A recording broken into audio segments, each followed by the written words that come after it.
Flying just ahead, anxiously searching the vast horizon for the convoy, are the U-boats of Wolfpack Markgraf. Hoping to go around the Wolfpacks, the convoy slowly swings north towards the Arctic Circle, hugging the eastern coast of Greenland. But luck is against the convoy, now halfway through its 20-day journey. The storm has left some of the older ships of SC-42 struggling, their coal-fired boilers belching heavy black smoke. And in the clear, warming air, the smoke rises up hundreds of meters. Dawn, 9 September. 26-year-old Eberhard Gregor, commanding U-boat 85, spots a brown smudge on the distant horizon, a convoy. Calling the U-boats in for the kill, Gregor races northward, and after 3 hours, he sees silhouetted on the horizon a slow-moving city of ships, convoy SC-42.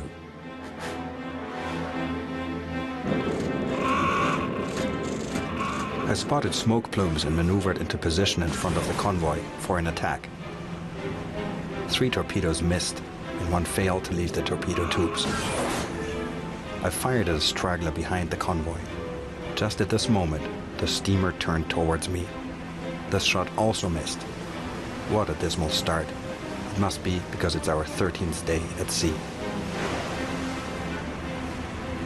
Knowing that they are in the Black Pit, and still unaware that the U-boats have found them, the men of the escort anxiously scan the ocean for any sign of the enemy.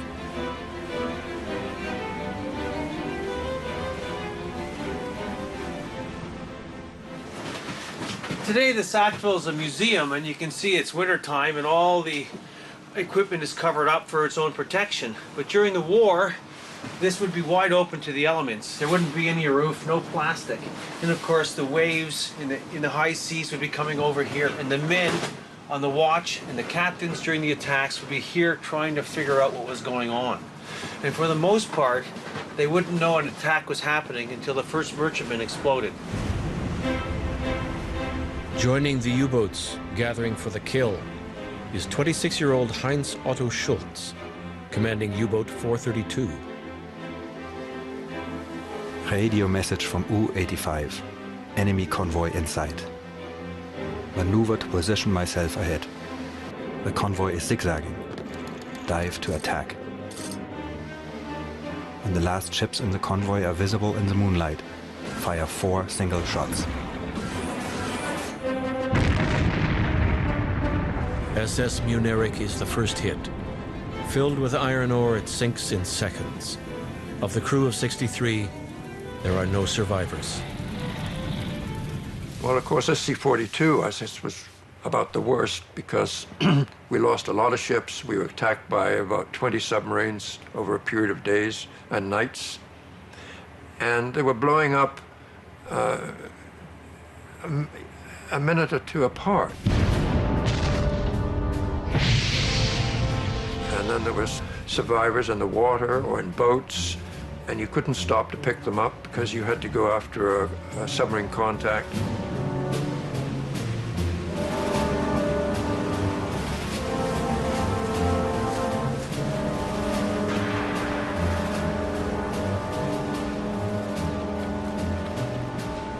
Our responsibility was to get the convoys across safely. That was our first concern, because without the supplies coming in for the war effort, England would have collapsed. If a tanker was blowing up, the sea would be covered in oil, spreading out, and usually there would be survivors swimming in it.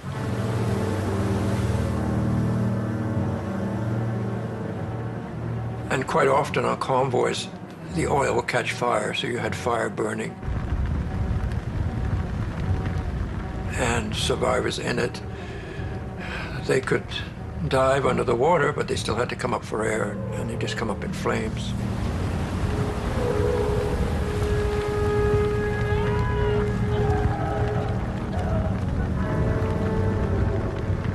times, on many convoys, we had more survivors on board than we had crewmen.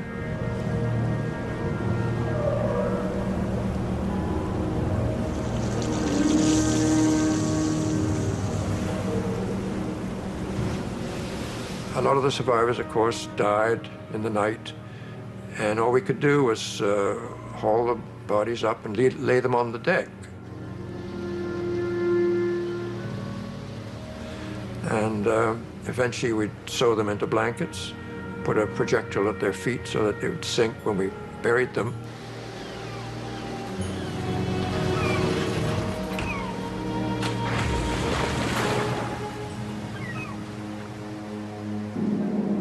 In a few hours, 5 ships of convoy SC-42 have been sunk, and only 3 corvettes and 1 destroyer stand between what's left of the convoy and the gathering U-boats.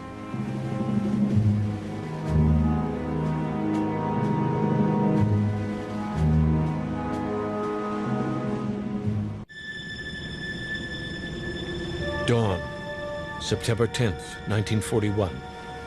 In a few hours, 5 merchant ships of slow convoy SC-42 have been sunk by German U-boats. And now the convoy's escorts use their sonar, or ASDEC, in a desperate search for the enemy U-boats.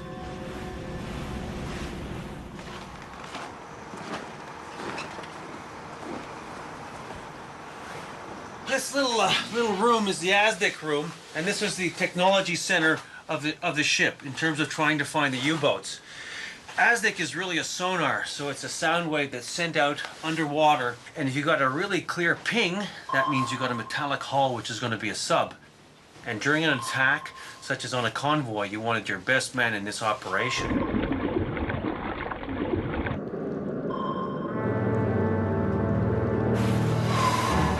Getting an enemy contact, Commander Jimmy Hibbert, head of the convoy's escort, zigzags his destroyer Skeena up and down the convoy, determined to protect the merchantmen from the submarines. Hibbert races towards Eberhard Greger's U-85,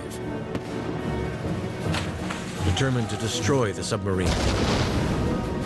Depth charges rain down and pound U-85. This is a depth charge, which is really a barrel full of a couple 100 pounds of high explosives, or TNT.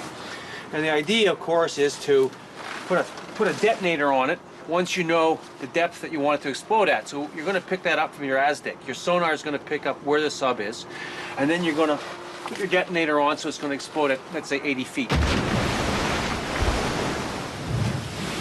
So here you go. You got it all set up. Depth charge is up here. It's going to sit in a cradle or a saddle type item, and then you're going to launch them in a pattern, which is usually 5 torpedoes in a clover shape. So boom, it's going to go out.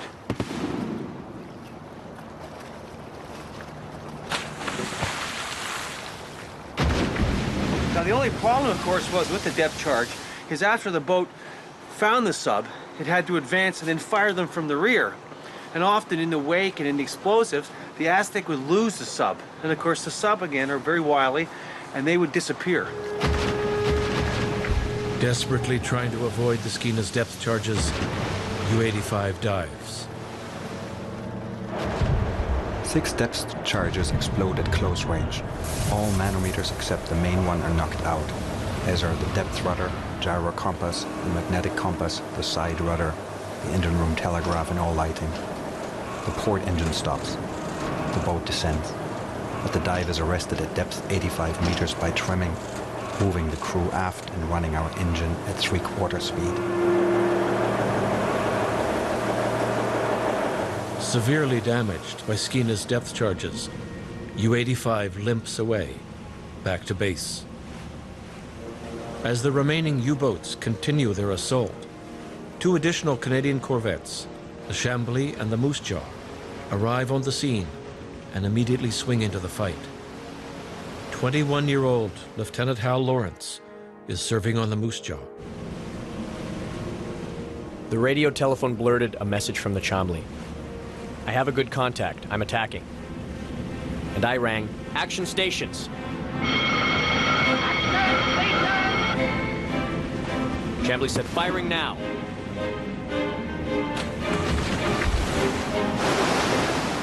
And a black metal snout reared out, U-501.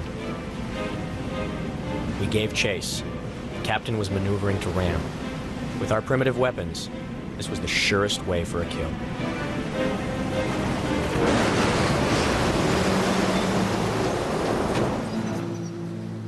With U-boat 501 dead in the water, the Chambly sends over a boarding party, hoping to capture the submarine and seize its secret code books. But the Germans have already scuttled the U-boat. In the boarding party is 22-year-old stoker William Brown. As the Canadians climb into the submarine, water suddenly rushes up from below. The Canadians scramble to get off U-501, but Stoker Brown is trapped. Most of the German crew is rescued by the Canadians, but as it sinks, U-501 pulls stoker William Brown down into the depths of the sea.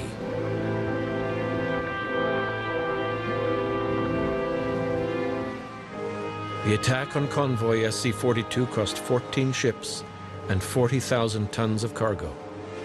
45 ships did make it to England, carrying enough food and fuel to help England survive for a few more days.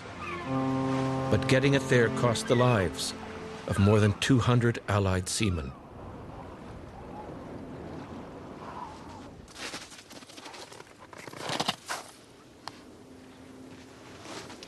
This is the Halifax Memorial, and it commemorates the Canadians that perished at sea and whose bodies were never recovered. And that means most men of the Royal Canadian Navy or the Canadian Merchant Navy are all listed on these panels. SC-42 lost about 200 men, and of course most of them were British, so they're commemorated in England. There are 5 Canadians listed on this panel, and one of them is right here in the Royal Canadian Naval Reserve.